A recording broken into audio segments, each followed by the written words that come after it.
Emily Chang, and this is Bloomberg Technology. Coming up, one-on-one with Meg Whitman in a Bloomberg exclusive.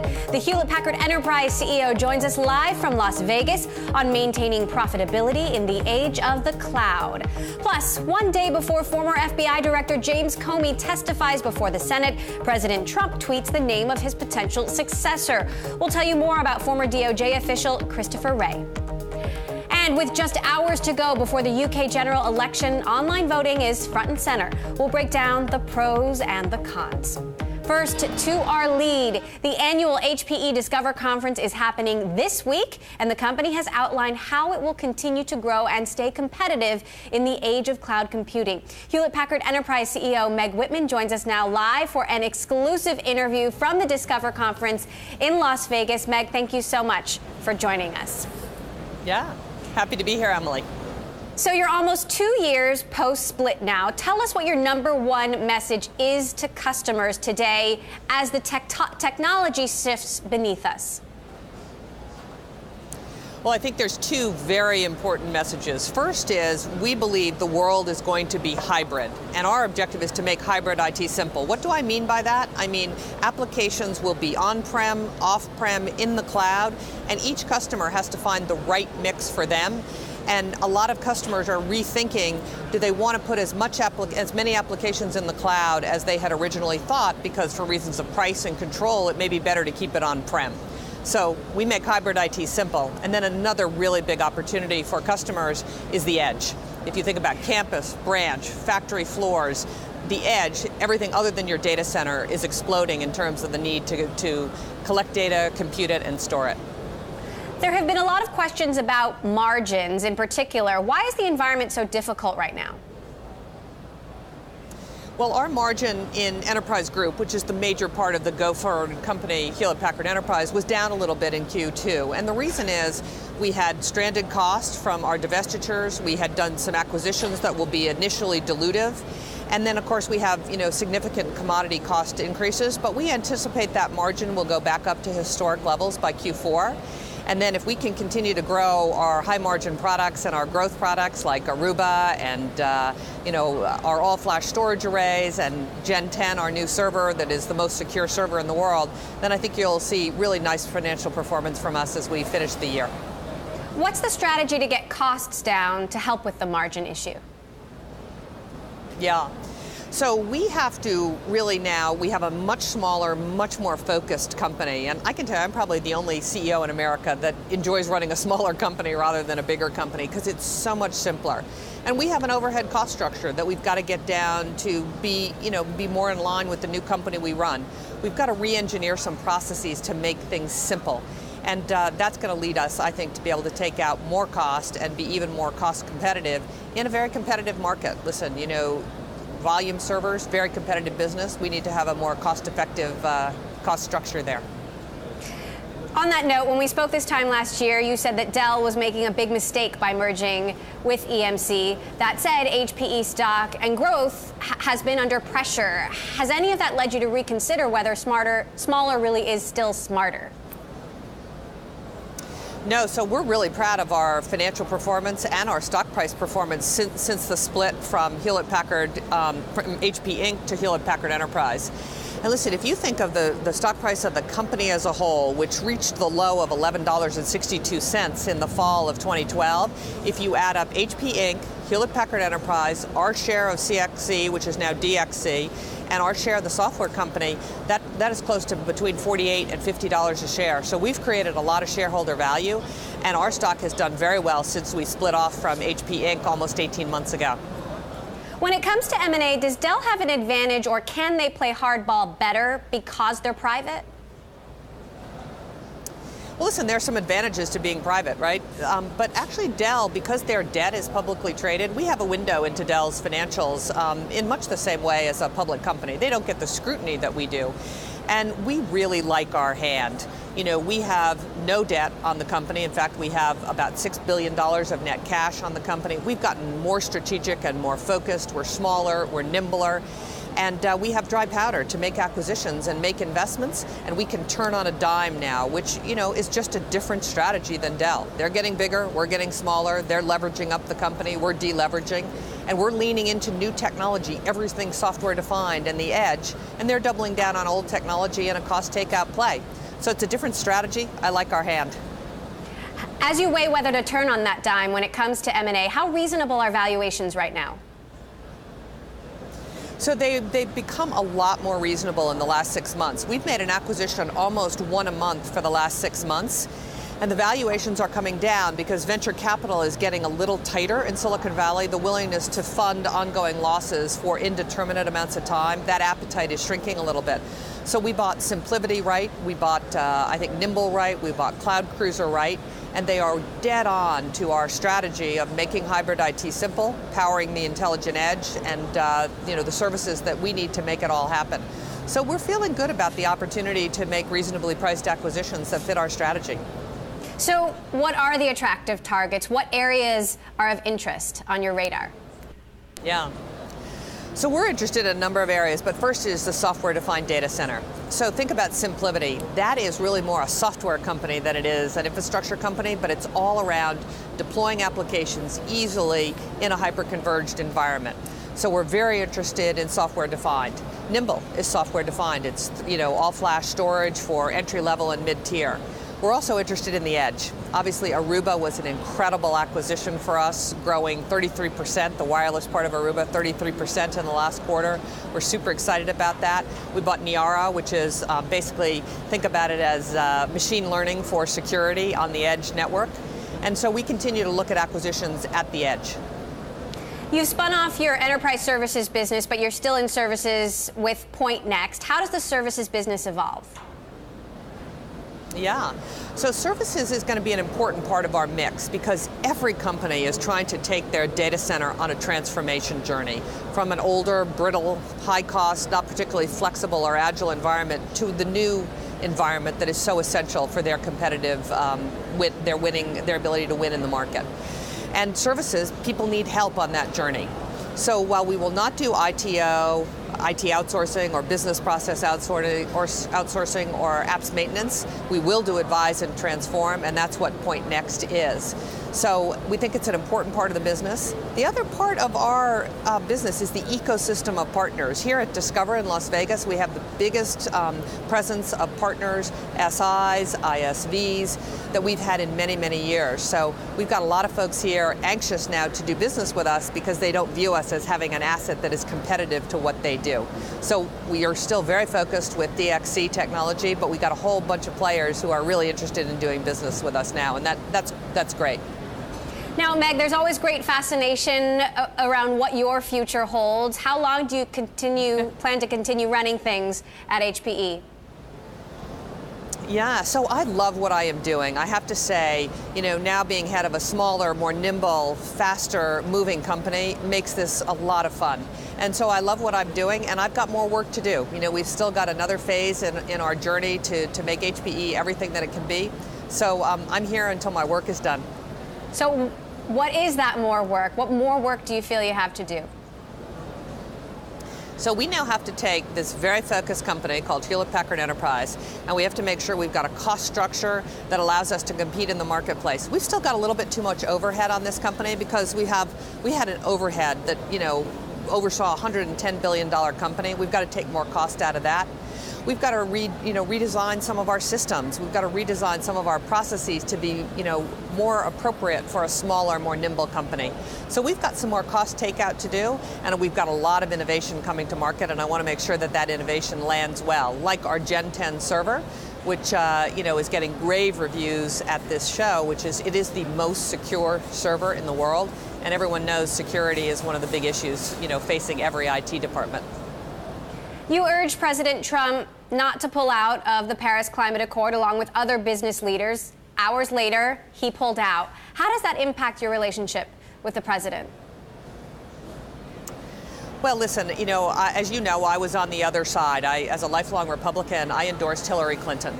But once President Trump won, I said to our employees, I wrote a note that said, you know what? President Trump has won. We need to give him the benefit of the doubt. And so we are giving him the benefit of the doubt. But when we think that there is something that is not in our best interest or the country's best interest, I'll speak out. So I said, listen, I thought we ought to stay in the Paris Climate Accord. The next generation of industries around clean energy and others is an important thing for the United States of America. So it doesn't impact our relationship. People can disagree, and we happen to disagree on this particular issue.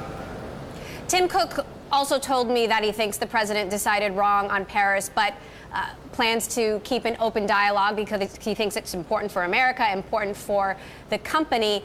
What is your strategy, and what are the number one things on your priority list when it comes to discussions with the White House? Yeah. So listen, we are in favor of tax reform. We think the ability to repatriate cash overseas at a much lower tax rate is important. We think a lower corporate tax rate would spur growth in the United States.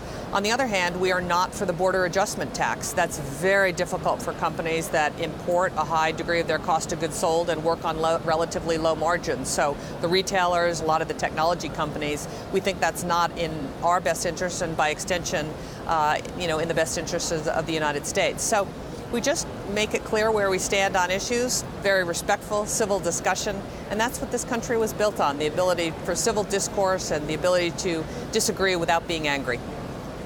All right, Meg Whitman, CEO of Hewlett Packard Enterprise, live from the Discover Conference in Las Vegas. Meg, thank you as always for joining us. We will have much more of our conversation with Meg Whitman later this hour. Coming up, President Trump says he will nominate a new FBI director on the eve of former FBI Director James Comey's critical hearing. Details on the nominee next. This is Bloomberg.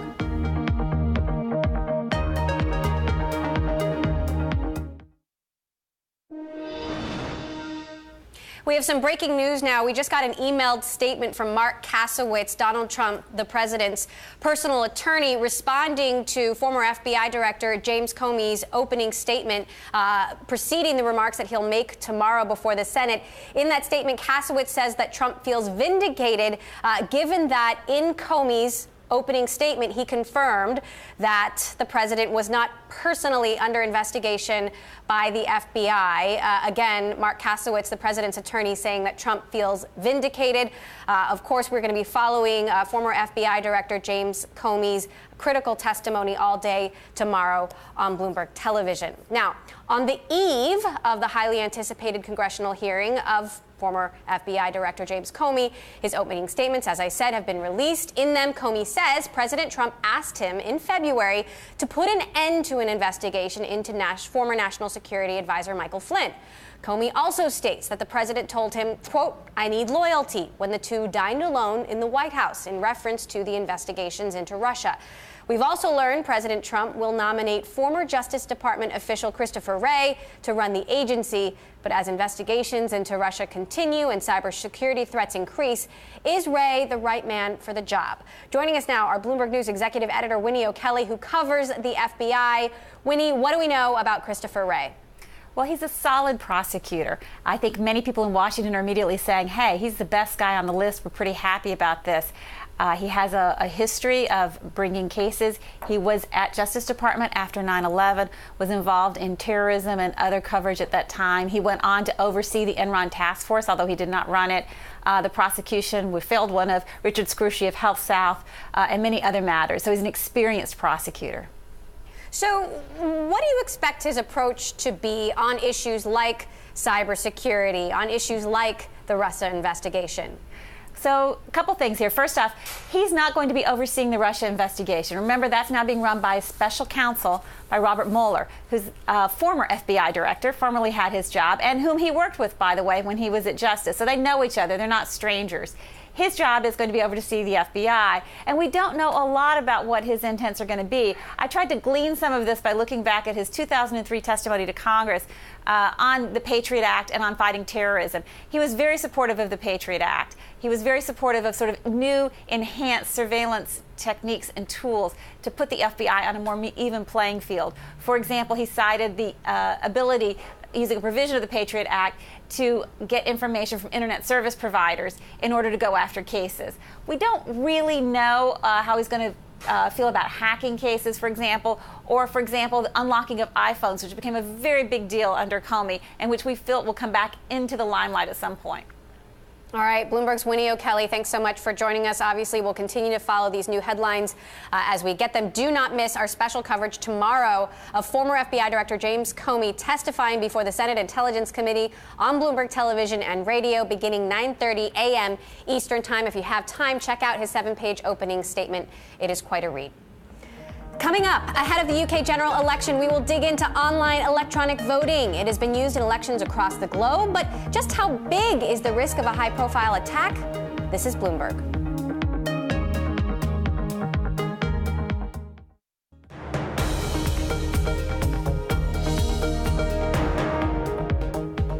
This is Bloomberg Technology. I'm Emily Chang. Back to our exclusive interview with HPE CEO Meg Whitman. Earlier today, Whitman hit the stage and said HPE is seeing a slowdown in the public cloud. We asked if businesses are really rethinking their move to the cloud and what that means for HPE going forward. Take a listen. The way we see the world is it's around hybrid IT, and you have to start with your apps and your data. What do you want locked down in your data center, untouched only by your employees' hands? What might you want in a private cloud, on-prem, with public cloud economics, by the way? What would you want in a managed service? And there is a role for public cloud, but we're seeing, for reasons of cost, security, control, that people are beginning to say, I wonder if I have gone too far in putting workloads into the public cloud, and they want to bring those workloads back onto on-prem. So what does that mean for HPE? Well, it means that we have to do what's in our customers' best interests, and their best interest is all around creating a multi-cloud environment, a hybrid IT environment, where they can have the right landing spot for their applications and their workloads, and we make sure that they don't end up with vendor lock-in. You know, a lot of people say that once you move something to the public cloud, it's very difficult to move it back, and it's very expensive. So we want to just give customers choice and make sure that we do for them what is best for them. Now, there have been some questions about your cloud partnership with Microsoft. How is that actually going? Yeah, it's going well. I mean, it really is going well. We've done a lot of business with Microsoft for many years, and they are our public cloud partner. So when we work with a customer and they say, listen, these are the workloads I'd like to have in the public cloud, then we say, you know what, Azure is a great opportunity. And if you want Azure cloud functionality on-prem, you do Azure Stack. And Azure Stack runs on HP gear on-prem. And so I think, I think Microsoft's got a very good strategy, and we're great partners with them.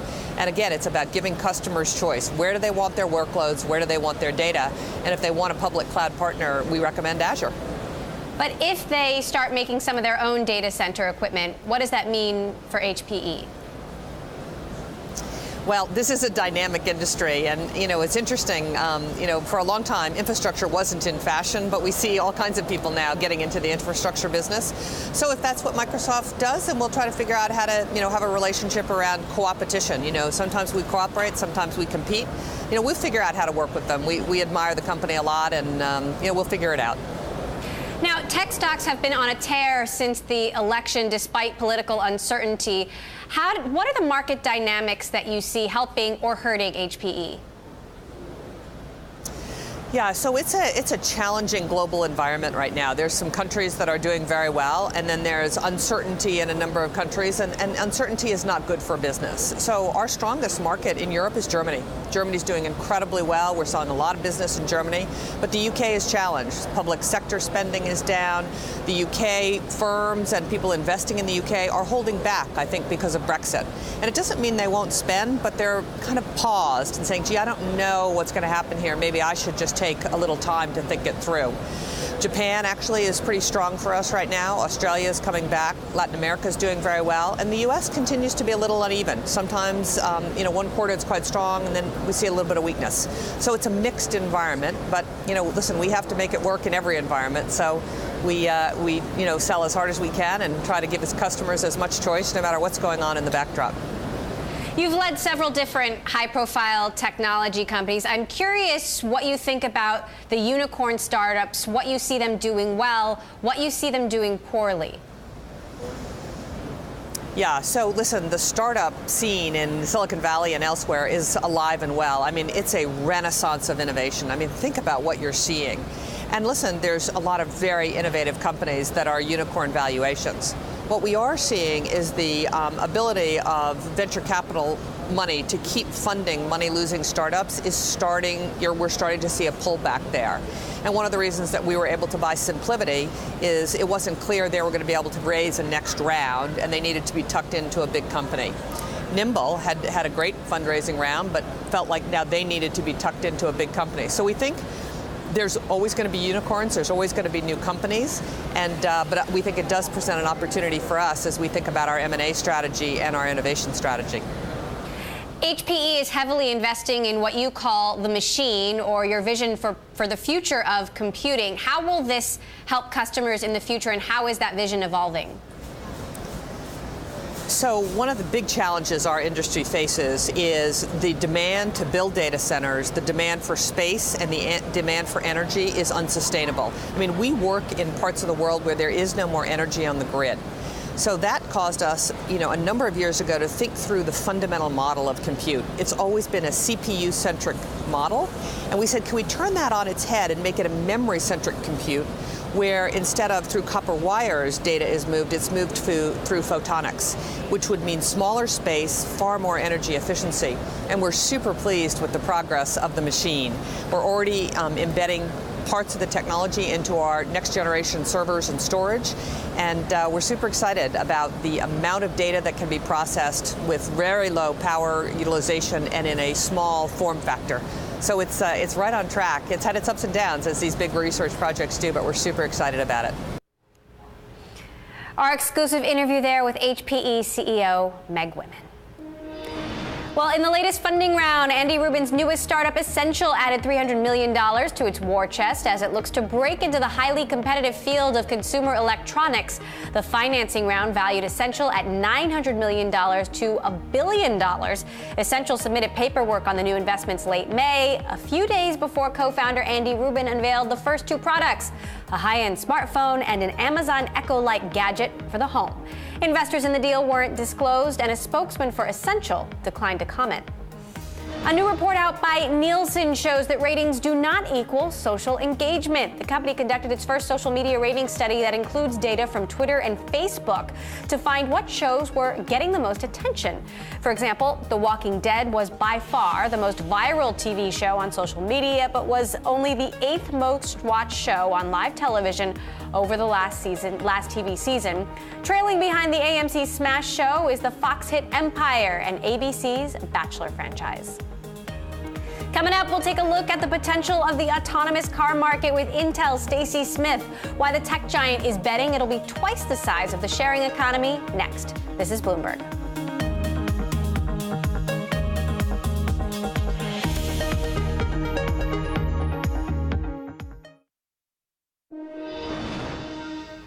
Alphabet's self-driving unit Waymo has won a key battle in its case against Uber. A San Francisco magistrate judge ruled that the ride-hailing startup must hand over a document that could shed light on what its executives knew about alleged theft of trade secrets from Waymo. The Google self-driving car project has been seeking a copy of this report as part of its preparation for trial, but Uber has refused to turn it over, citing attorney-client privilege. You will remember that Waymo claimed in a lawsuit earlier this year that former engineer Anthony Lewandowski downloaded more than 14,000 confidential files before leaving to set up a self-driving truck company, which Uber acquired soon after. Speaking of self-driving cars, much has been said about the race to autonomous vehicles, with both startups and tech giants scrambling to the start line. Though less has been said about what exactly these companies are racing for. We're going to send it over now to our Bloomberg editor-at-large, Corey Johnson, for more. Corey? Yeah, that's right, Emily. So these companies, what are they racing for? Well, a $7 trillion market is the prediction. They expect that half the world's vehicles will be autonomous by the year 2050. It's according to a study that Intel worked on with a market research company called Strategy Analytics. It's really interesting stuff. Joining me to talk about it right now, Intel's Stacy Smith. He's the Group President of Manufacturing Operations and Sales. Joining me from Santa Clara. Stacy, glad to have you on this. This is a fascinating study with some really big ideas here. What's the biggest idea in all of this? Well, I just think it's how transformative this is going to be. I mean, imagine a world where getting from place to place, transportation, like information, becomes in essence free. And it just starts to change everything. It changes how you consume information. It changes how you think about owning a vehicle. It gives you time back. It makes the world a safer place.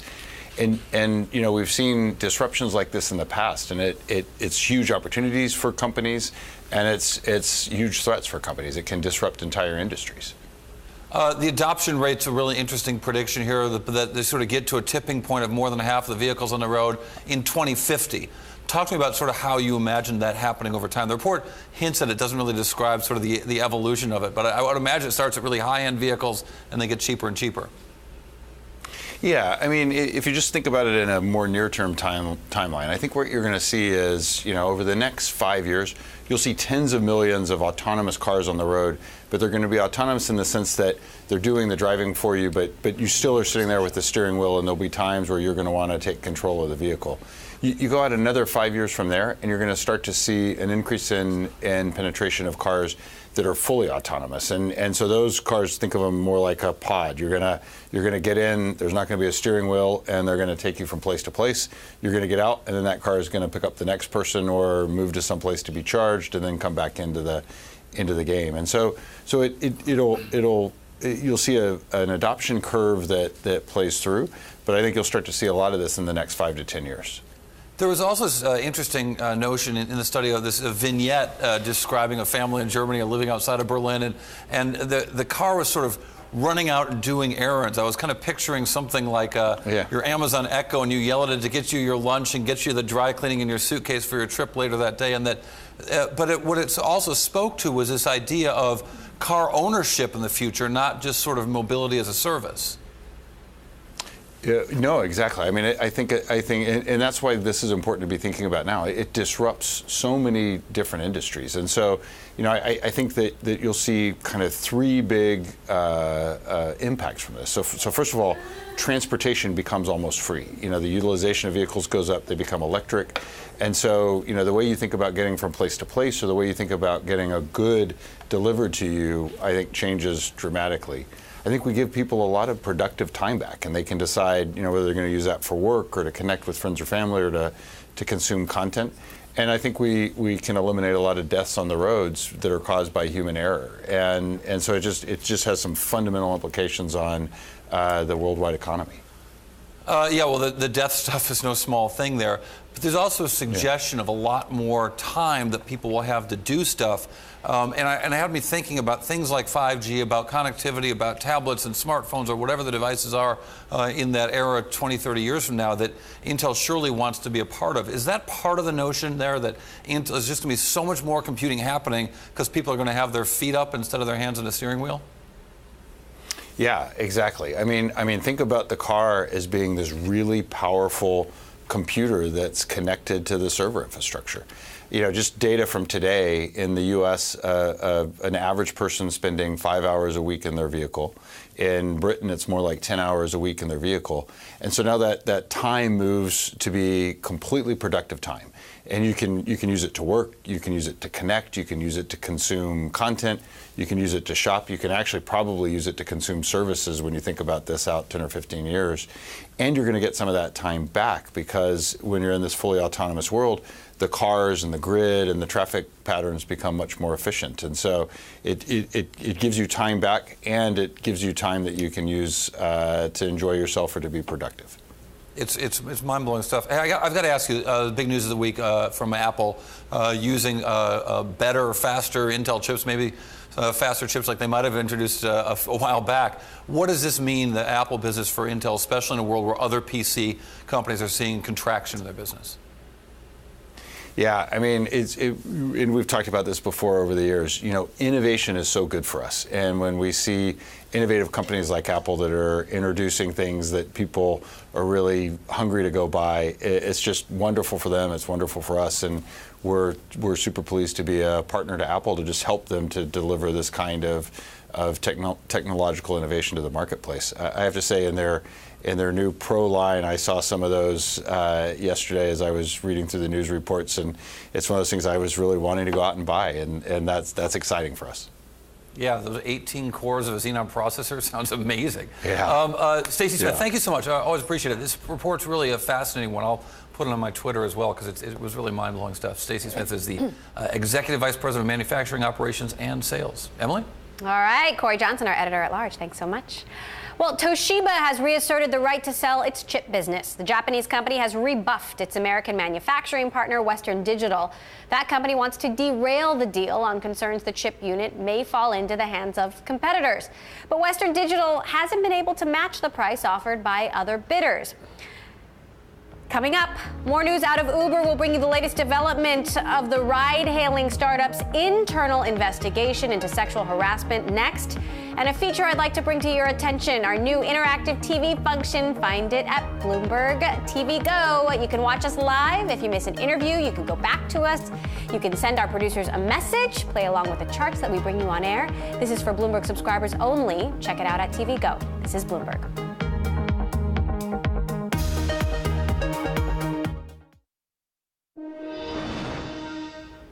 Tesla plans to build another factory because the current one is, quote, bursting at the seams. That's according to CEO Elon Musk.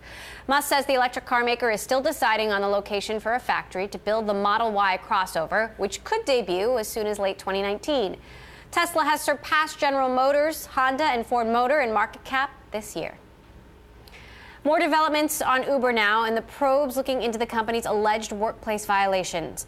Bloomberg understands one of the investigations is said to include the handling of a case involving the rape and kidnap of a woman by an Uber driver in India in 2014. For the latest, we're joined now by Bloomberg tech reporter Eric Newcomer, who covers Uber for us. So, why is this rape case from India back in 2014 coming up now? What happened? Right. So we learned that top executives, Travis Kalanick, the CEO, and Emil Michael, the chief business officer and his chief deputy, had been skeptical that this rape had actually occurred, and had sort of propagated a conspiracy theory that Ola, their competitor, might have planted it for some time, and that Travis, even after the conviction happened for the driver, sort of continued to float this theory that the rape hadn't occurred. So something that's deeply troubling to employees at Uber.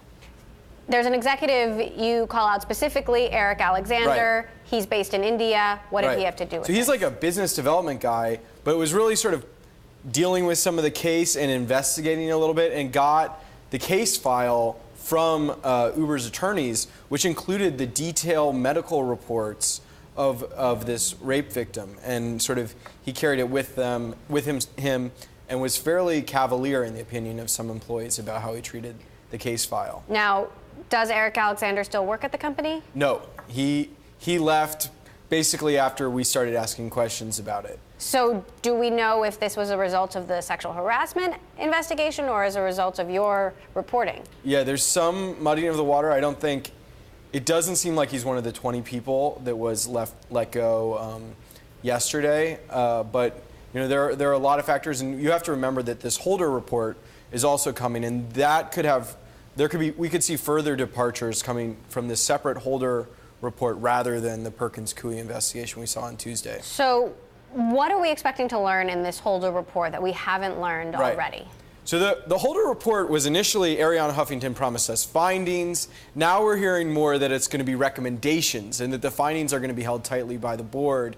And so they're still seemingly working on what the recommendations are, but there are going to be some recommendations about how to fix this company that's in scandal after scandal after scandal after scandal. So how is this all affecting the internal culture of the company? I know you're on the phone a lot. Yeah. I know you're talking to sources all the time.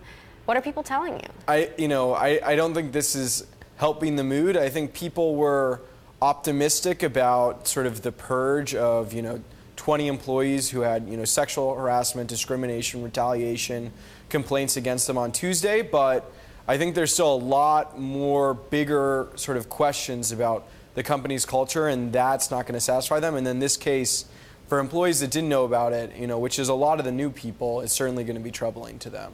All right, Eric Newcomer, who covers Uber for Bloomberg Tech, thanks so much for giving us that update. And that does it for this edition of Bloomberg Technology. This Thursday, special coverage of the UK election will be airing. Instead of Bloomberg Tech, tune in for our 1-hour special live from London, starting 5 p.m. Eastern, where you will get instant analysis of the markets as exit polls are published. And Bloomberg Tech is live streaming on Twitter. Check us out at Bloomberg Tech TV weekdays, 5 p.m. in New York, 2 p.m. in San Francisco. That's all for now. This is Bloomberg.